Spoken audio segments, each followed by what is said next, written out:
The Galactic Council had existed for centuries, a place where countless species met to argue, trade, and decide the future of entire star systems. The chamber was grand, built with crystal walls that shimmered in soft blue light. Each seat belonged to a delegate from a different world, some tall and scaled, others small and insect-like, and many more with forms strange to human eyes. In all this noise, humans were always the quiet ones. They sat in the back rows listening, watching, and saying little. For years, Earth sent only a handful of representatives. One of them was Daniel Price, a man in his early 40s with calm brown eyes and a steady voice. He was joined by Laura Grant, a young woman who carried herself with grace and sharp intelligence. Together, they attended every meeting, recorded every word, and returned home with detailed reports. They knew their presence was tolerated but not respected. The other delegates saw them as little more than observers from a primitive planet that had only recently discovered faster-than-light travel. The council chamber was filled with noise each time humans entered. Whispers followed them, mocking their world. Delegates from powerful empires sneered, calling Earth a simple farming rock, a place of war and chaos. They remembered human history, filled with battles and bloodshed, and used it as proof that humans were not ready for the galaxy's stage. Daniel and Laura endured the remarks, never responding with anger. They kept their silence, knowing that silence could be more powerful than words. What the council never knew was that Earth was not idle. Far from it. While the galaxy laughed, humanity worked. Nations on Earth had finally come together, united under one banner after centuries of division. Old rivalries faded when humanity realized the galaxy saw them as weak. A new alliance was born, stronger than any before, with leaders determined to prove that Earth would never kneel. High above the planet, the first shipyards began to hum with life. On the surface of the moon, massive factories were constructed, their machines working day and night. Mars became a colony not just of settlers but of engineers and soldiers. Blueprints once thought impossible were turned into reality. The humans poured all their strength into building a fleet unlike anything they had ever known. Every insult from the council became fuel for their determination. Daniel and Laura continued their work in silence. At each meeting, they sat as if nothing bothered them. They took notes on trade agreements, border disputes, and military alliances. They smiled politely when mocked. Many thought humans were simply too timid to defend themselves, but Daniel knew the truth. Humanity's silence was not weakness, it was patience, and patience could outlast any empire.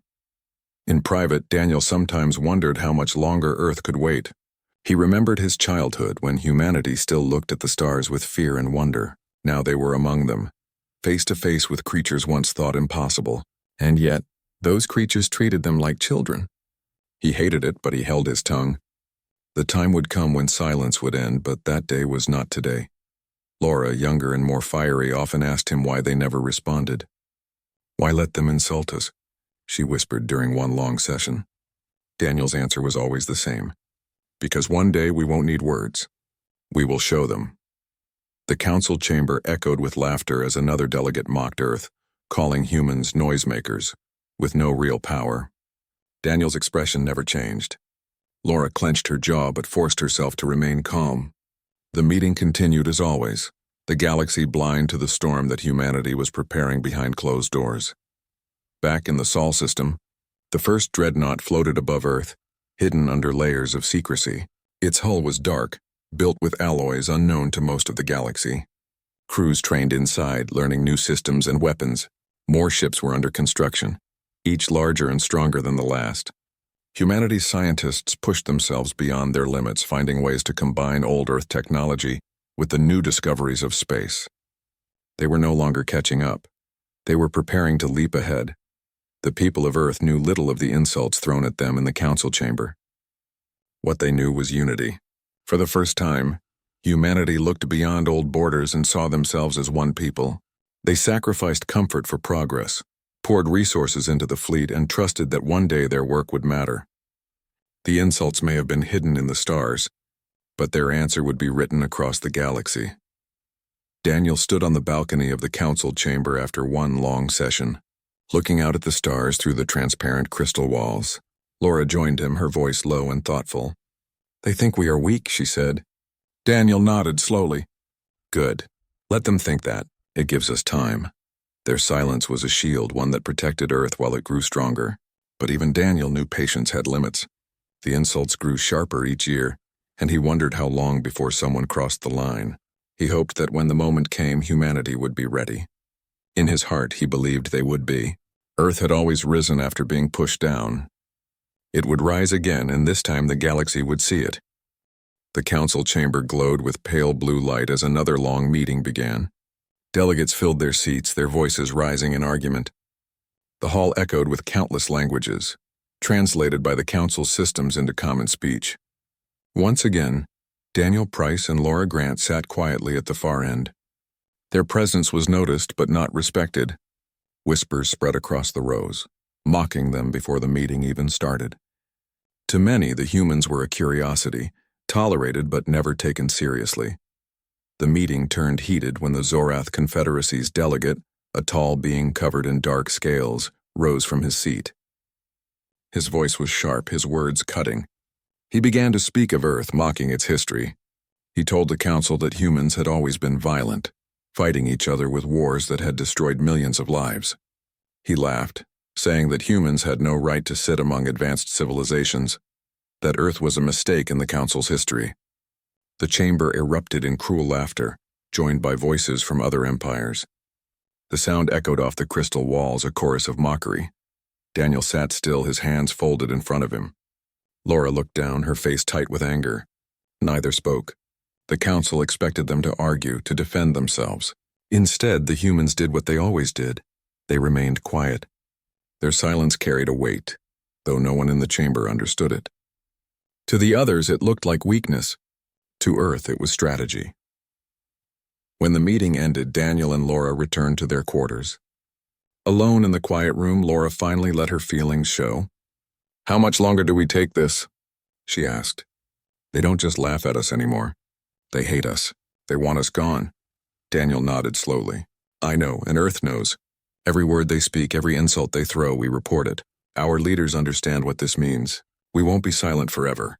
But when we answer, it won't be with words." While the council laughed, Earth worked. Hidden from prying eyes, the moon's shipyards grew larger each day.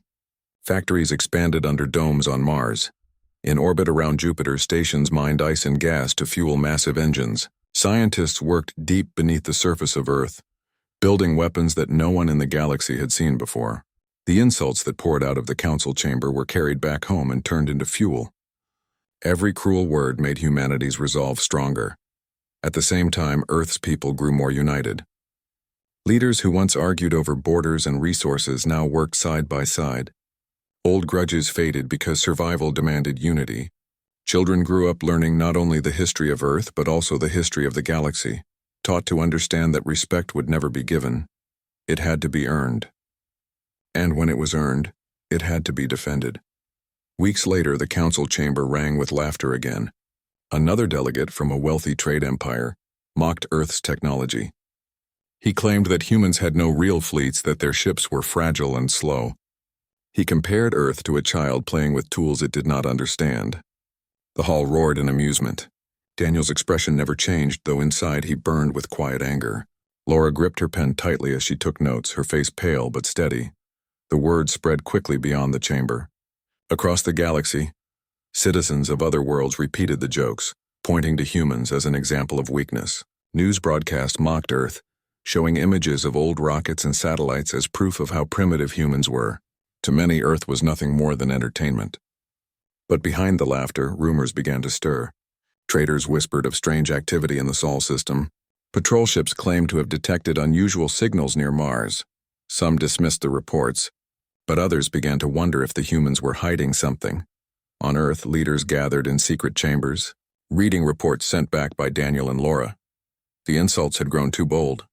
They were no longer just words of arrogance, they were turning into challenges.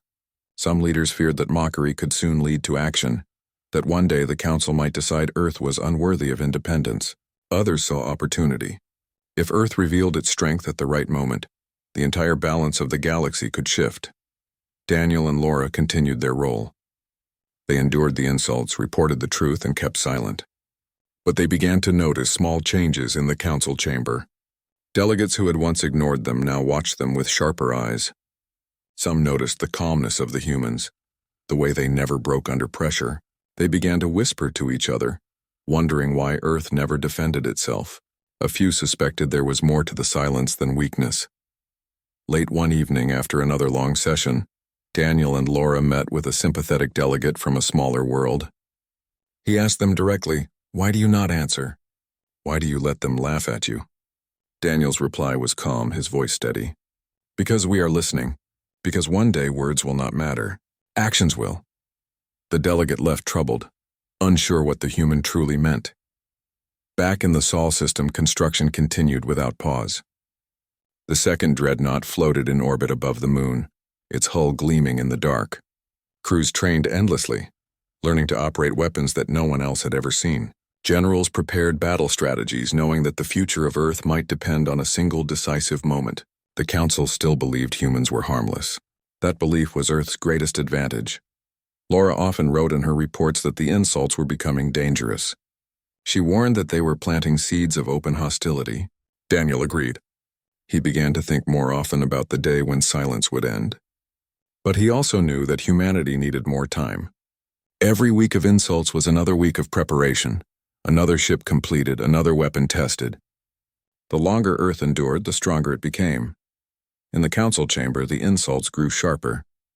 What began as mockery was now turning into open contempt. Delegates spoke of excluding Earth, of stripping humans of their seat. Some even spoke of forcing Earth into servitude, claiming it was for the good of the galaxy. Each time, Daniel and Laura sat quietly, their faces calm. The chamber mistook silence for surrender. But in truth, silence was the calm before the storm. The day would come when humanity's patience ended, and when that day arrived, the galaxy would understand that Earth's silence had never been weakness. It had been the sound of something powerful being built in the shadows, waiting for the right moment to step into the light. The council chamber was louder than usual. Voices clashed in anger and mockery as yet another meeting dragged on. Daniel Price and Laura Grant sat in their usual place, silent, listening to every word. The insults toward Earth had grown stronger. Delegates no longer mocked them quietly. They spoke openly, without fear. Some even laughed as if the human's presence was a comedy. The air was heavy with disdain. On this day, the insult went further than ever before. A delegate from the Kraith Dominion stood up, his voice booming across the chamber. He pointed directly at the humans and said, "These creatures are not worthy of seats among us. They should serve, not sit. Let them be slaves to those who are stronger, for that is all they are fit for." His words rang across the crystal hall, and laughter followed from many of the seats. The sound was cruel, echoing like knives across the chamber walls. Laura's hands trembled under the table. She gripped her notes so tightly that the paper bent. Her eyes burned with anger, but she stayed silent. Daniel, however, did something no one expected. Slowly he stood up. The entire chamber quieted. It was the first time in years that a human had chosen to speak. Daniel's voice was calm, but there was strength behind it. "You speak of humans as if we are weak. You speak of us as if we are nothing but savages who know only war. But let me remind you of something. We have survived. On a world that tried to kill us with fire, with ice, with storms, we endured. We survived plagues, we survived our own mistakes, and still we stand. You call us savages, but we call ourselves survivors." The chamber did not clap. Instead, it laughed again. Delegates mocked his words, twisting them into more insults. One voice shouted that Earth's history was proof that humans would never be more than violent animals. Another said humans had no fleets, no strength, no place in the stars. Daniel looked across the sea of faces, his eyes steady, then sat back down. His words had not silenced the council, but they carried a message that only a few seemed to notice. Far away, in the Sol system, whispers of these insults reached Earth's leaders. In hidden halls beneath the surface, generals and admirals gathered around glowing tables, reading the reports sent by Daniel and Laura. Each word of mockery was written down, each insult carefully noted. Some leaders wanted to respond immediately, to show the galaxy the truth of what humanity had built. Others argued for patience, saying the longer they waited, the more prepared they would be. In the end, patience won again. But the decision was growing harder with each passing day. Back in the council chamber, rumors began to spread. A few smaller species whispered that Earth might be hiding something. Traders who traveled near the Sol system spoke of strange signals, of lights in the darkness near Mars, of shadows moving near the asteroid belt. One pilot claimed to have seen a massive shape blocking out the stars, though he could not prove it. The larger empires dismissed these stories as fantasies, jokes spread by frightened minds. But the whispers would not stop. They grew, carried from world to world, feeding doubt into the hearts of some. Laura began to notice the change. Delegates who had once laughed without care now glanced at her and Daniel with sharper eyes. Some watched them with curiosity, others with suspicion. One delegate from a minor republic even approached her in private. "Is it true?" he asked. "Is Earth building something?" Laura's answer was simple. "We are preparing for the future." She said no more, but the look in her eyes was enough to make the delegate uneasy. Daniel knew the council believed humans were bluffing. He also knew that this belief gave Earth more time. Yet deep in his heart, he wondered how long they could hold their silence. The insults were becoming unbearable, not just for him and Laura, but for the people of Earth who read the reports. Citizens asked why their leaders allowed such words to go unanswered. Soldiers training in the dark hulls of new dreadnoughts asked why they could not yet reveal themselves. Patience was hard and silence was heavier than steel. One evening, Daniel stood by the window of their quarters looking out at the endless stars. Laura joined him, her voice low. "They will never stop," she said. "No matter what we do, they will keep mocking us." Daniel nodded slowly. "Then we must wait until their words become actions. Only then will we answer. And when we do, they will not laugh again." In the Sol system, preparations reached new heights. The third dreadnought was completed, its engines glowing as it drifted out of the moon's shadow. Crews filled its halls, testing weapons that shone brighter than lightning. On Mars, young soldiers trained in red dust, learning to fight in gravity different from Earth's. In deep space, probes mapped hidden paths through the stars, paths that only humans knew. The galaxy believed Earth had no fleets. In truth, Earth had fleets so large that they could darken skies. But even as they prepared, Earth's leaders feared the insults might lead to something worse. The Council's contempt was growing too bold. What if the powerful empires decided to strip Earth of its place? What if they moved fleets towards Sol, believing humans too weak to resist? If that day came too soon, would humanity be ready? These questions weighed heavily on the leaders of Earth, even as they pressed forward with their plans. The Council, blind to the danger, continued its mockery. At each session, more voices called for Earth's removal. Some demanded that humans be placed under guardianship, claiming it was for their protection. Others said Earth should be cut off from trade, left to wither alone. Daniel and Laura wrote every word, sent every report, and stayed silent. The silence was their shield, and their shield was almost ready to be thrown aside. In the chamber, Daniel noticed something else. Not every delegate laughed. A few sat quietly, watching him with thoughtful eyes. Perhaps they saw the calm strength behind his silence. Perhaps they felt the unease of rumors spreading across the stars. Whatever their reason, they did not join the laughter. Daniel marked them in his mind. When the time came, those few might become allies. The tension grew with every passing week. The galaxy laughed, Earth endured, and the storm waited. The Council believed humans were bluffing. But in hidden shipyards and secret bases, humanity was building proof that would shatter that belief forever. The silence was nearly at its breaking point, and when it broke, the galaxy would remember the moment for all time. The annual summit of the Galactic Council was the grandest meeting of the year. Delegates from every corner of the galaxy gathered in the vast chamber, the crystal walls glowing brighter than ever. It was a show of power, of unity, and of control. For most species, it was a chance to display their strength. For humans, it had always been another day of listening in silence. Daniel Price and Laura Grant walked into the chamber as they always did, calm and steady. But this time, something was different. The insults had grown far worse in the weeks before the summit. Delegates no longer bothered to hide their contempt. The whispers of removing Earth's seat had grown into open declarations. The chamber was heavy with the feeling that something final was about to happen. The summit began with long speeches. The leaders of great empires spoke of trade, of new alliances, and of old grudges. But when the subject turned to Earth, the mood shifted. One delegate after another rose to mock humanity. They called humans reckless, unworthy, and weak. They spoke of Earth's history of wars as if it were a crime against the galaxy. Finally, the Kraith delegate, the same one who had once called for human slavery, stood again. His voice thundered. "The humans are not equals. They are a danger. They should be removed from this council before their violence spreads. Let this vote be their end. The chamber erupted in support. Hands, claws, and tendrils raised in agreement. Laughter followed, sharp and cruel, as if the matter was already settled. The vote began, and one by one the empires declared their choice. Almost all called for Earth to be stripped of membership. Some cheered, others sneered, certain that the humans could do nothing to stop it. Daniel and Laura sat silently as the numbers mounted against them. Laura's heart pounded in her chest, but Daniel remained calm. He knew what was coming. Earth had been patient long enough. The moment had arrived. Just as the final vote was cast, the chamber shook. At first, delegates thought it was a tremor in the station structure. But then the crystal walls turned dark as shadows filled the stars outside. Gasps echoed through the chamber as delegates turned to the massive windows. There, blotting out entire constellations, were ships, human ships.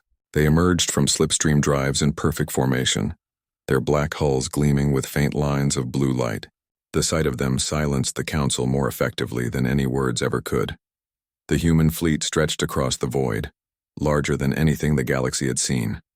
Dreadnoughts the size of cities hung in the darkness, their weapons glowing with quiet power. Smaller ships swarmed around them, escorting, guarding, ready to strike. The entire station trembled under the presence of so many warships. Humanity's silence had ended, and its voice was steel. Inside the chamber, panic spread.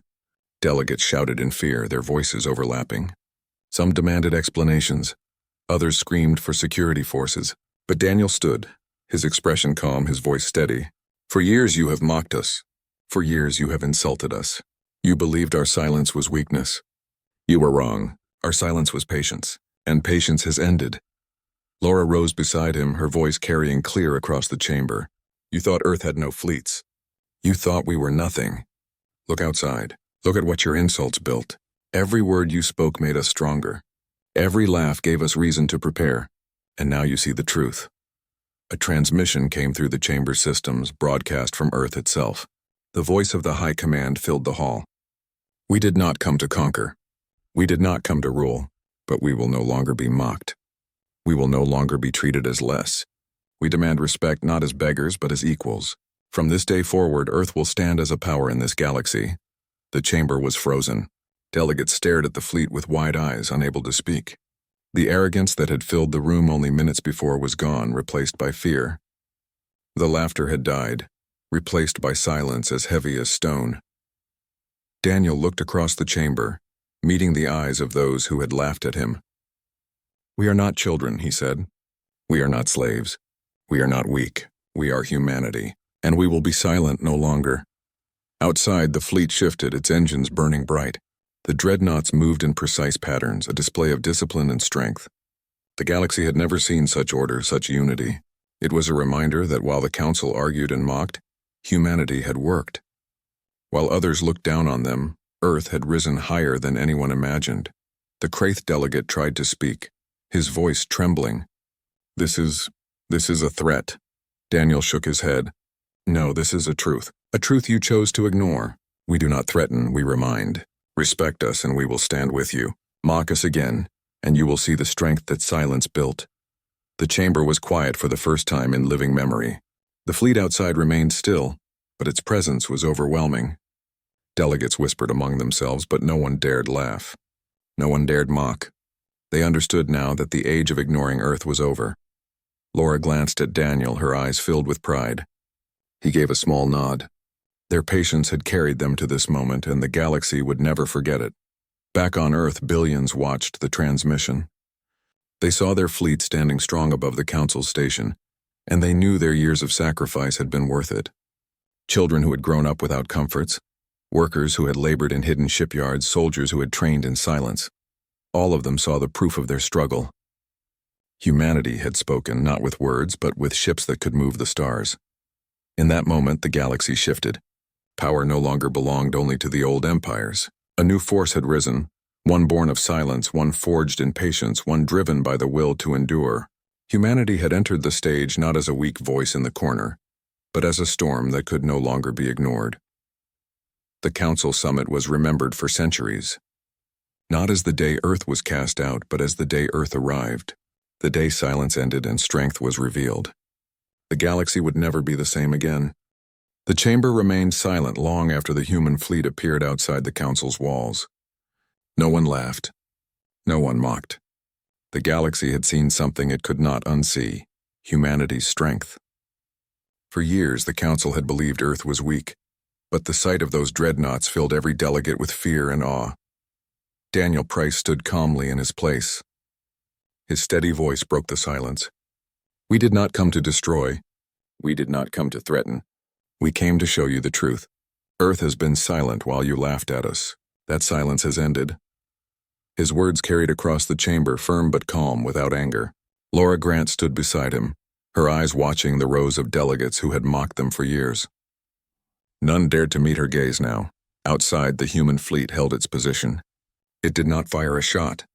Its silence was its weapon, its presence heavier than any words. The galaxy had always measured power by fleets, and now they saw that Earth had fleets that could match or surpass their own. For the first time, humanity stood not as a curiosity but as a power. The council scrambled to respond. Delegates whispered to each other, their voices filled with panic. Some argued that the humans should be feared. Others said humanity must be treated with respect or risk disaster. Old enemies turned to one another, united by shock. No empire had expected this. No one had seen it coming. Daniel stepped forward. "We do not ask for your fear. We ask for your respect. We will not kneel. We will not be silenced. From this day, Earth will be treated as an equal. We endured your insults, but we will endure them no longer." His words rang across the chamber like steel. They were simple, but they cut through the air sharper than any blade. The High Command's transmission returned, echoing through the hall. "We seek peace, but we will not accept disrespect. If Earth is threatened, if Earth is mocked, then the galaxy will face the strength you see outside your windows. Choose wisely." The council, once loud and full of arrogance, now bent under the weight of reality. No one dared to continue the vote. The motion to remove Earth was abandoned without a word. The same delegates who had laughed earlier now spoke of cooperation. They tried to cover their fear with kind words, but their faces betrayed them. Humanity had changed the room forever. Daniel and Laura exchanged a quiet look. They had endured years of humiliation, but this moment made it worth it. Earth's fleets were not built for conquest, but for survival. And now survival had become respect. In the weeks after the summit, everything changed. Treaties were rewritten. The Council passed new laws recognizing Earth as a sovereign power, equal to any empire. Borders were redrawn with new agreements ensuring that no species could violate human space without consequences. Delegates who had once laughed now approached Daniel and Laura with cautious smiles, hoping to repair broken bridges. Not everyone accepted humanity easily.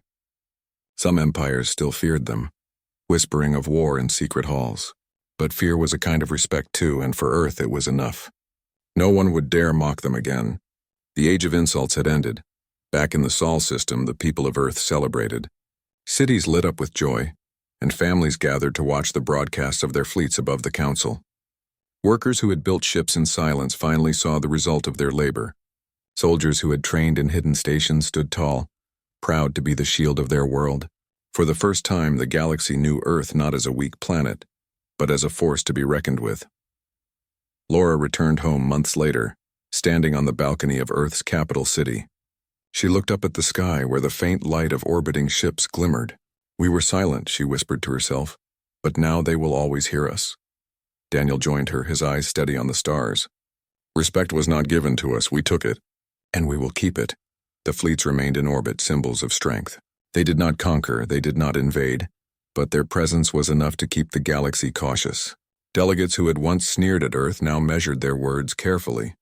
Human patience had ended, and in its place was resolve. The council chamber itself changed. When Daniel and Laura walked in, the whispers were gone. Delegates rose when they entered, no longer mocking, but acknowledging. Humanity no longer sat in silence at the back. They took their place among the powerful, their voices heard, their presence respected. Years passed, but the memory of that day at the summit never faded. Children on distant worlds learned of the day Earth revealed its fleet.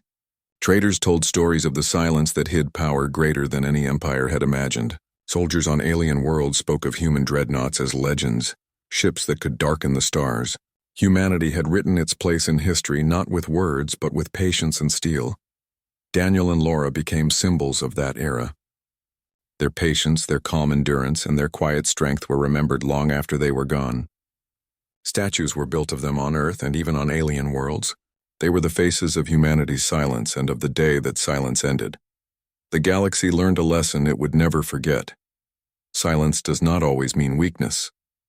Sometimes silence is the sound of strength growing, of storms building, and when that silence breaks, it changes everything. Earth had stayed quiet, but only until the insults went too far. When the line was crossed, humanity rose and the galaxy bowed. From that day forward, Earth walked into the Council not as a forgotten world, but as a power whose voice carried the weight of fleets and the will of billions. The galaxy had mocked them, but now it respected them. Humanity had claimed its place among the stars, and no one would ever dare take it away again.